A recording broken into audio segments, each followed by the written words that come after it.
Mix c'est Boussi la présente l'artiste Momo Dieng à Kaolack le surlendemain de la Tabaski Momo foo jëm mu ne maa ngi jëm Kaolack xale yi jigéen ñi pare leen événement bu ni mel yéen a cay dem waaye fii dama leen ci convié spécialement ak artiste bi mën artiste bi xew.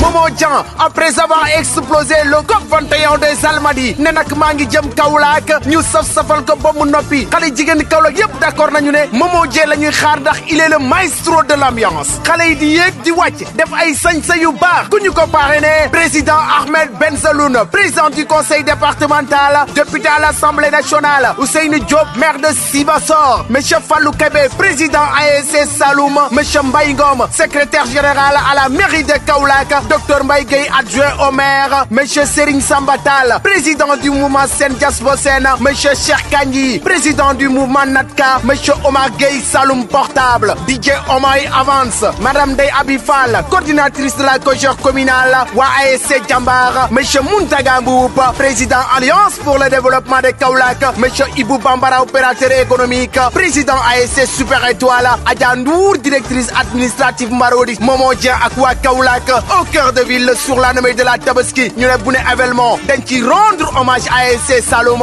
billet yi fu ñu koy jaayee Saloum portable sunu mix c'est Ibou si la cœur de ville alimentation Medina Baye ñaata la ñu ne dugg bi 2000 francs VIP 100 000 table pour 5 personnes 50 000 table pour 10 personnes 100 000 réservez leen gaaw au 77 439 78 80 wala 77 391 14 63 wala 77 095 04 04 wala 76 394 91 91 sponsor leader alimentation Bon Coin alimentation Medina Baye Selamina le groupe Sodomix et Momo Dieng en live le surlendemain de la Tabaski tous au cœur de ville à partir de 21h avec l'artiste Momo Dieng.